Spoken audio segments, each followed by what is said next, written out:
So today is 11th of June 2024, and we are sitting here in the Cape Town with my great host, clinical psychologist Dr. Roye Eskapou, who is also author of this book, The Cure for Alcoholism, which was first released in 2008, correct? Yes. Okay.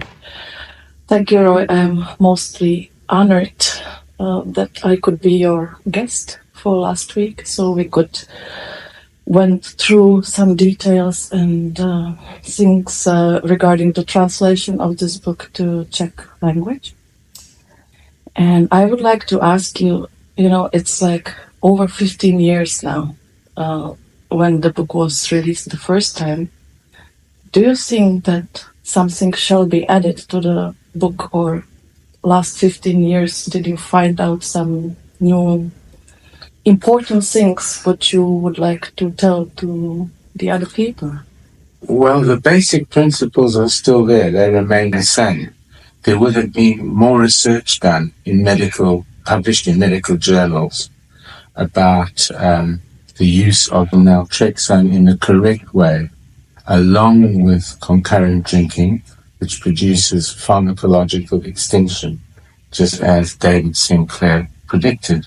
So there are many, many more studies, as there are for this book. There are over almost 600 positive reviews, almost all getting 5 stars. There have been other research on other addictions, not only alcohol, but amphetamine, cocaine, and non-substance addictions like gambling and excessive behaviors. So anything that's mediated through the opioid system, where naltrexone or nalmorphine can block that system from reinforcement caused by the release of endorphins as a result of drinking or some other unwanted behavior. Right. So if you will have to write the book again now, you will not add too much, just the latest research and more results. Yes, because the basic principles are there. I mean, you can do this treatment very intensively. You can have a psychiatrist and a clinical psychologist. You can have telephone counseling. Or the person can do it more or less on their own because it doesn't require inpatient rehab. It's a very cost-effective and compassionate way of helping people with this medical problem. See, now we see alcohol use disorder, which used to be called alcoholism, as a medical condition. Just as we once used to see leprosy as a spiritual condition, now we know it's a medical condition for which there are, for Hansen's disease, there's a medical treatment. There's an antibiotic. Dapsone is one of them, for example.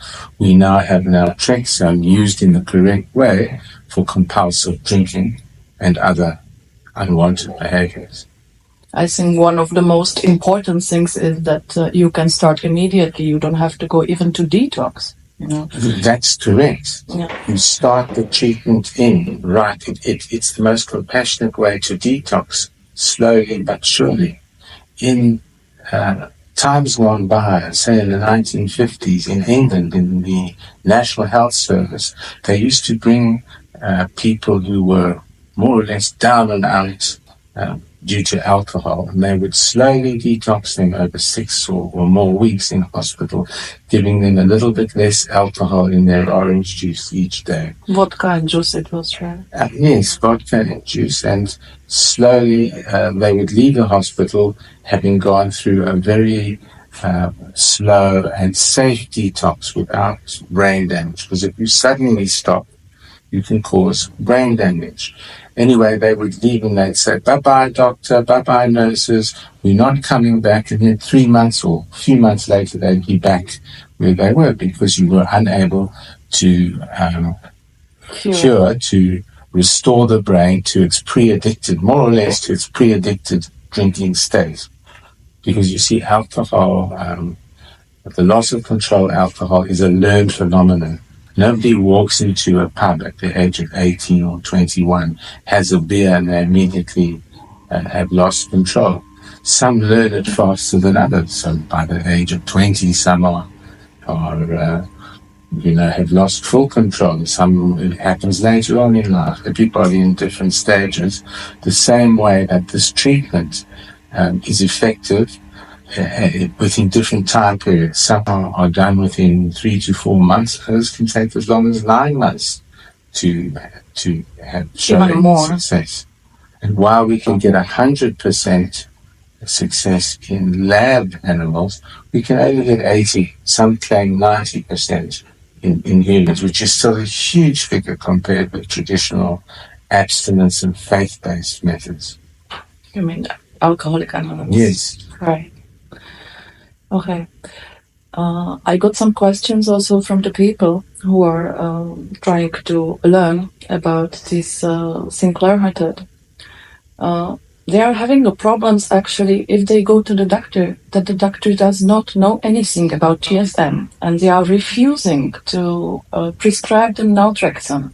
What would you say to the doctors, or what do you recommend these people if they are having troubles actually to get the prescription from their doctors? Well, this is a big problem. Yeah. That doctors often think they're gods. They are largely uninformed, and if they don't prescribe it, it's medical malpractice. In America, there could be class action lawsuits against doctors who refuse to prescribe. And I'll tell you why. Because in 2006, the American Medical Association informed doctors in a paper that they published in JAMA, I think it was May 2006, when they said, or patients in general medical settings, this means any GP, any medical doctor, anyone with the right to prescribe naltrexone must, ought, should prescribe naltrexone. Otherwise, people in need will not be helped. And yet the doctors are disobeying the American Medical Association.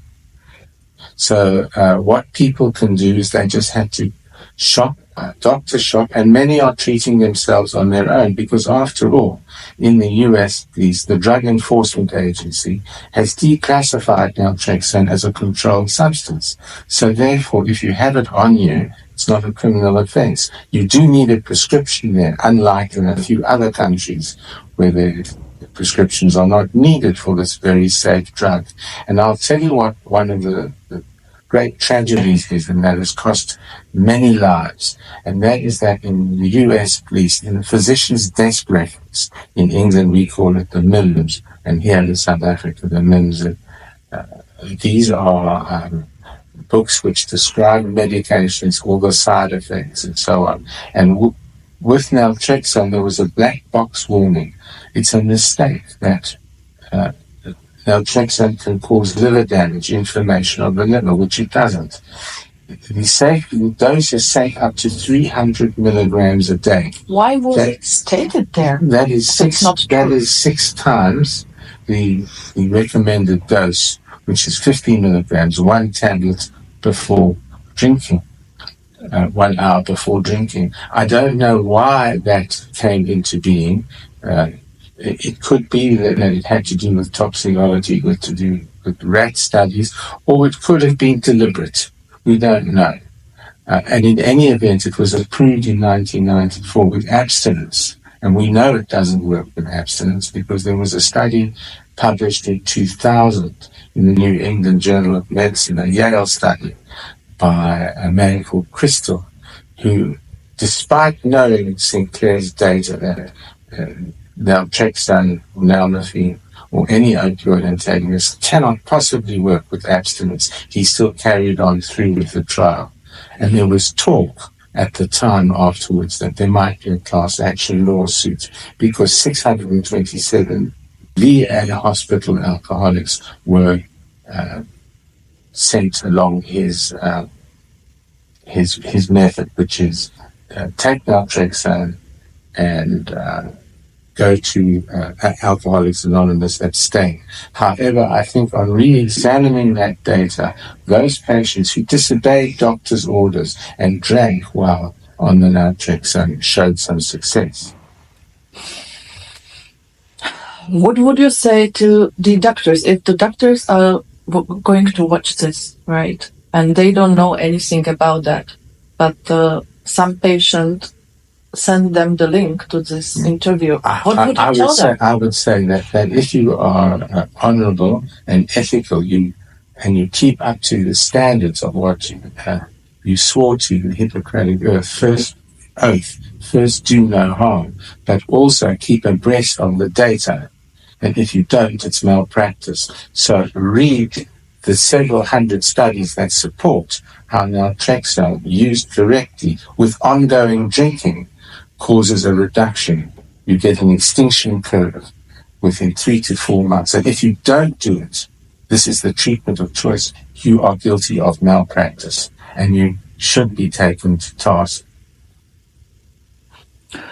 I think it's for most of the doctors very unethical practice to keep or to allow the person who are addicted, to allow them to drink further. It is also very difficult for the families to see that somebody wants to get treated, but they see he continues drinking. You know, this ethical problem or moral problem for most of the doctors that is the reason why they're prescribing with abstinence, but they should know that it is not working in this way. Yes. So how to overcome this ethical or moral? It's counterintuitive. Yeah. And how can you tell somebody who's lost control over drinking that drinking more will help them? Well, you're not doing that. You're giving them the medication plus the drink that equals success. If you give them the medication plus abstinence, it will equal failure. And that's what the data shows. And the same thing happened years ago when doctors refused to wash their hands. And in England, it was Lister who sterilized the hospitals with carbolic acid, made doctors wash their hands instead of going and delivering one baby with dirty hands and infecting the mother or doing amputations perfectly, but infecting the wound from one to the other. It took many, many years for hospitals to adopt this as a standard worldwide. And the same thing about William Harvey, who discovered circulation in the body. It took 100 years before the medical establishment really agreed that that's how things worked in the body. And Pasteur's rabies vaccine took 10 years before they believed it wouldn't infect sheep. So things happen slowly in the infrastructure. And sadly, most general practitioners don't keep up with the literature. Right. This is the thing that nowadays everything is faster. Thanks to the internet and thanks to the possibilities that anybody from all over the world can watch the YouTube videos and can get learned. But still, this book is on, like now it's 16 years, and it was a second edition also done. But still up to now, so little people knows about TSM. Actually, in America, much more. Yes. America and England. But in European Union, still up to now, it's nearly zero. Yes. Who knows about the Sinclair Method and this kind of cure. What do you think it can be done? What shall we do to spread it more? Because if it is fantastic method with great success rate, and it is a shame that up to now the only treatment which is available or which is offered to the people is the classic rehab and detail, like as Dr. Sinclair, he called it the method, right? That the people are getting detox, detailed, denigrate, and they have to do it all over again. I have many friends also. They went through, I know one who went through 12 detox and rehabs. He spent most of his last 10 years going through this. What do you think? What is your recommendation? What has to be done to spread it more, to get more people and more doctors involved? Well, this book had, according to my agent in America, this book had 50 rejections. But the publisher finally, who published some very successful books, told me at the time that it would spread by grassroots. And as you can see, it's taking off on Facebook. There are lots of groups on YouTube. So grassroots, it will slowly spread from one word to one person to the other. So, for example, your friend has been through 12 detoxes. He might try it and find it successful. There are 500 or 600 reviews, people saying it's changed their lives. People are going to find out about it. You can't keep a good thing hidden all the time. The truth comes out. And people don't want to pay between $40,000 and $80,000 in America, for example, for private rehab. And governments hardly offer decent treatment. It's a huge, huge problem, addiction around the world, especially alcohol.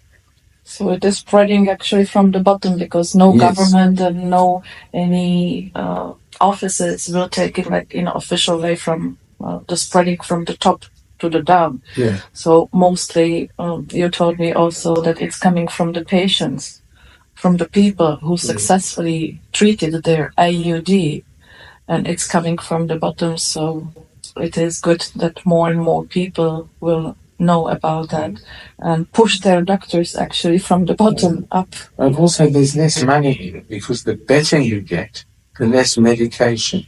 It's not like a statin or an antidepressant or medication that's taken every day. Till the end of their life. I estimate that about 100 tablets, 100 drinking sessions on average. Some will need more, some will need less. That's about 100 tablets. That's between $100 and $200 for a treatment. There's no money in it. So they're saying that's why it is not getting spread. Partly. And also the other thing is that there's a huge infrastructure. It's like a huge oil tanker. To turn the oil tank around takes a long time. Everybody thinks, Alcoholics Anonymous, meaning I can never have another drink again. And that's the only way, because that's what doctors will tell you. 10% of people can stop anyway on their own. They're not really that, according to Sinclair, they're not addicted. 1 in 10 stop on their own if the doctor tells them you're ruining your liver, or the spouse says, I'm going to divorce you unless you stop. 1 in 10 can do it, but the 90% cannot. Also, they are telling that it's incurable. So once alcoholic, you are alcoholic always till the end of your life. Yes. But this is the first cure in the world which is proven like medical cure. Medical treatment. Medical is scientifically proven method, which is proof that you can really return your brain to the pre-addictive stage. So this might be a problem that I think the rehab industry, the full infrastructure which was built, might lose their patience, so they might be scared of that. It's billions of dollars, and they do not particularly want success, because they want a revolving door. It might sound cynical, but it's true. They want the person to come back until they've exhausted their insurance. For example, in England, there are private hospitals for addiction treatment that are very expensive. Many years ago, I invited the medical director of one of these hospital chains to come to a presentation at the Finnish ambassador's residence in London, and he came. But he paid no attention to this treatment, because this treatment is successful. And their object is not really to have successful patients. Their object is to have relapses, so that there's a revolving door. So they come back, and once they've exhausted their insurance for the third time, they're not interested in it. That's the truth. Unbelievable. Okay. So, what is your recommendation? What shall be done now? What was Sinclair's dream? What is your dream? What Sinclair wanted was for the basic principles to be followed. That is, you treat the patient with dignity.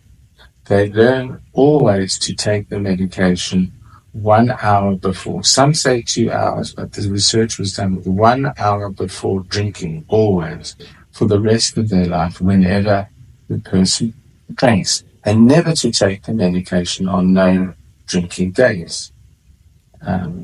So that's what he would like. And he would like people to do it in their own way. So you could give a lot of psychotherapy or not. You could give telephone support. We also showed that it works among the rural poor in India, as long as there's enough money for the medication, which is about $1 a tablet. Or it works very expensive psychiatry in London, Helsinki, Chicago, Los Angeles. Do you think that for some people there is no any counseling needed, right? For some people there's no counseling. As Sinclair said, his rats did not need to be spoken to. And rat brains are very similar to human brains when it comes to, the autonomic parts of the brain. I like that Sinclair also told that he doesn't have any bad rats, He doesn't have any bad rats. So there's no bad people. Exactly. Very important points. Very important. Can you, one more thing you told, it should not be taken in the days when you are not drinking. Can you a little bit explain this positive reinforcement, why it is so important to do the things, what you like? Okay. This is what Sinclair called selective extinction. Yeah. So let's say you are drinking Monday, Tuesday, and Wednesday, and you're drinking on naltrexone. But Thursday and Friday you decide you're not going to drink because you can. So on Friday you have no naltrexone, no opioid antagonist in your body. Then if you do exercise, because your opioid receptors have now been down-regulated, that means that when you do your, or upregulated, when you do your exercise, you'll get more reinforcement from the endorphins released from the exercise, which is a wanted, positive, good behavior. So eventually you learn to replace the unwanted behavior, say the drinking, with the wanted behavior, which is like exercise. And that was a chapter that he suggested or insisted I put in the book, because it can be quite tricky for some people to grasp, but that's the way it works. And it works this way also for binge eating disorder, not only for alcohol, which was shown in a 6-month phase 2 clinical trial in Finland by Sinclair and his team. So they should do actually not only exercise, but they should do some positive things which are fulfilling them with happiness. Yes. And it will help them to overcome this wrong habits. Yes. I will not say bad habits, but wrong habits with the positive habits. Yeah. So this is called selective extinction. Right. Okay. Well, I don't know if there is something else what you would like to say. Actually, I had exhausted all my points, what I wanted to ask. So whatever else you would like to say, it's up to you. Well, between the European Union and the USA and North America, there's at least 50 million people struggling with alcohol, problems drinking. In the US, older figures were there were 17 million with a drinking problem and about 8 or 9 million severely addicted. This is just to alcohol. But the figures have risen since the publication of that book, and you have many other problems to do with addiction increasing in the world. I think it most probably rise also during the COVID time, that the people was locked up at homes, and they were more addicted. The addiction rate is pretty huge. The other point to make is that this is not only for people who've lost complete control over drinking. This is for people who want more control. So when they go out, they drink too much. It's bad for their health. They make a fool of themselves. They only want to have 2 or 3 drinks. They don't want to end up drinking a bottle, 2 bottles in a night. And it can also prevent addiction from happening. Say there are children who are going to college or university and they come from a family where there's a genetic predisposition. If those children take naltrexone before they drink, as a preventive measure, they'll never learn, they'll never develop the addiction. The same thing was shown in the animal model. It's like a prophylaxis or something. Yes, it's prophylaxis. That's very important. So you don't have to be addicted to benefit from the use of TSM. And you can still enjoy drinking, so you don't have to stop. Many people don't come forward because they think, I can never have another drink again. That's why one of the reasons they don't. And the stigma of wearing, hi, my name's John, I'm an alcoholic. And so there's no stigma, and you don't have to tell anyone what you do. You do is you carry on, but you privately always take your medication before you drink. And at first you might be drinking high, but gradually it comes down. And sometimes there are spikes, but generally the trend is down. All right. One more thing came to my head now when I was talking about COVID and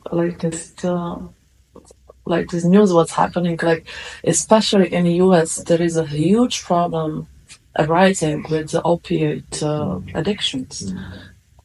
I understood that TSM can be used for the opioid addiction treatment also, because there is this fentanyl and all those heavy opioids which were prescribed originally by the doctors, but now the people are addicted on that. But with opioids, it's a little bit more tricky, as I understood. Yes. Because once you take the opioid blockader, it will completely release all the opioids from your body, and you might get really heavy withdrawal syndromes. Yes, but it won't kill you. It will save your life. And the medication used, there's a shorter acting thing called naloxone, now available by nasal spray. So it used to be only by injection.